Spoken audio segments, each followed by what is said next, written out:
Muy buenos días, mi nombre es Gonzalo Botella y hoy estoy aquí con vosotros para repasar el diagnóstico diferencial entre la neuritis óptica y la neuritis isquémica. Lo primero que tenemos que saber es qué es una neuritis. Una neuritis es la inflamación de un nervio, lo cual produce un enlentecimiento en la conducción de los impulsos que corren a través de él. En el caso de las neuritis ópticas, afectan al nervio óptico y esto se traduce en cuatro síntomas fundamentalmente.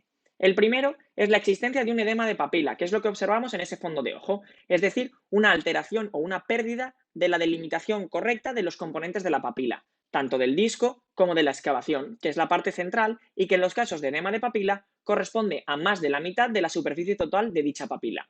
Podemos compararlo en la imagen inferior con lo que sería una papila normal. Además, aparece también un defecto pupilar aferente relativo o de par. ¿Qué es esto? Esta es la situación en la que tú coges una linterna e enfocas a una pupila de un ojo normal.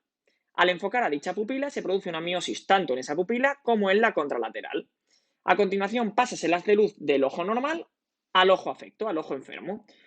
Al ocurrir esto, como el impulso nervioso se conduce más lentamente por el nervio afecto de la neuritis, inicialmente no se detecta ese haz de luz y por ello se produce una midriasis en ambos ojos. Sin embargo, cuando el impulso tarde pero llega a la corteza occipital y se detecta el haz de luz, vuelve a producirse una miosis bilateral, es decir, hay una midriasis y vuelve a miosis, ¿vale? Además, se produce también una disminución de la agudeza visual y un dolor en los movimientos oculares. Ahora, una vez tenemos una pregunta en la que sospechamos una neuritis por la existencia de estos síntomas, lo primero que buscamos es la edad del paciente. Se puede tratar de un paciente joven o de un paciente mayor. Si se trata de un paciente joven, distinguimos si se trata de un niño, porque si se trata de un niño, hemos de buscar antecedentes epidemiológicos de vacunación en los días o semanas previas o de infecciones virales. Si por el contrario se trata de un adulto joven, sobre todo si es una mujer, hemos de pensar en una esclerosis múltiple. Pero cuidado, la esclerosis múltiple es en la mayoría de casos una afectación de una neuritis óptica retrovulvar y por tanto su fondo de ojo es normal, sin edema de papila. Se trata por tanto de una neuritis en la que ni el paciente ve nada ni el médico tampoco. Estas neuritis son lo que llamamos neuritis ópticas o papilitis, para diferenciarlos de las neuritis isquémicas, que son las que afectan sobre todo a la población de mayor edad. En caso de que se trate de un paciente mayor, hemos de distinguir el sexo, ya que en caso de que se trate de un hombre, sobre todo entre los 55 y los 65, pensaremos una neuritis óptica isquémica anterior no arterítica, mientras que en mujeres, sobre todo mayores de 65, se tratará fundamentalmente de noyas arteríticas. Lo primero que utilizamos para diferenciar ambas dos es su frecuencia, ya que es más frecuente la forma no arterítica, y esto se debe a la elevada relación de la misma con los factores de riesgo cardiovascular. Por eso es muy típico que si nos pusieran una pregunta de esto, nos hablaran de un paciente con comorbilidades o antecedentes relacionadas con los factores de riesgo cardiovascular. Por ejemplo, una enfermedad arterial periférica o antecedentes de infarto. También es muy típico, si nos lo dicen, que el escotoma es altitudinal. Esto tendríamos que llevar cuidado a la hora de diferenciarlo del desprendimiento de retina, que recordemos, nos lo suelen describir como una cortina negra progresiva que va haciendo que el paciente pierda visión poco a poco.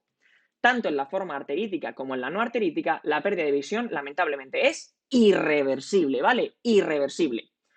En el caso de la noya arterítica, nos van a hablar de un paciente que presenta cefalea, claudicación mandibular, dolor en cinturas o incluso úlceras en el cuero cabelludo. Y diréis, esto me suena a algo. Correcto, os suena a la enfermedad de Horton, a la arteritis de Horton, donde la noya arterítica es uno de los síntomas de la misma, es parte de esa patología. ¿Y cómo tratábamos una arteritis de Horton? La tratábamos con corticoides a dosis altas.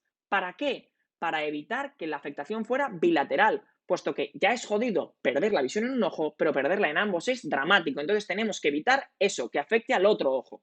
Esto es mucho más frecuente en la forma arterítica que en la forma no arterítica.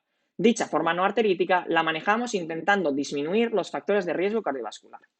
Vale, es cierto que la clínica nos va a orientar mucho a una u otra forma, pero para todavía enfatizar más que se trate de una forma arterítica, pedimos también marcadores de inflamación, sobre todo VSG y PCR, que en el caso de la enfermedad de Horton estarán elevados, mientras que en el caso de la forma no arterítica mantendrán valores normales. Vamos a repasar esto ahora con un par de preguntas de miles antiguos. Lo primero, paciente joven de 23 años con pérdida progresiva de agudeza visual, dolor al movimiento ocular y de par.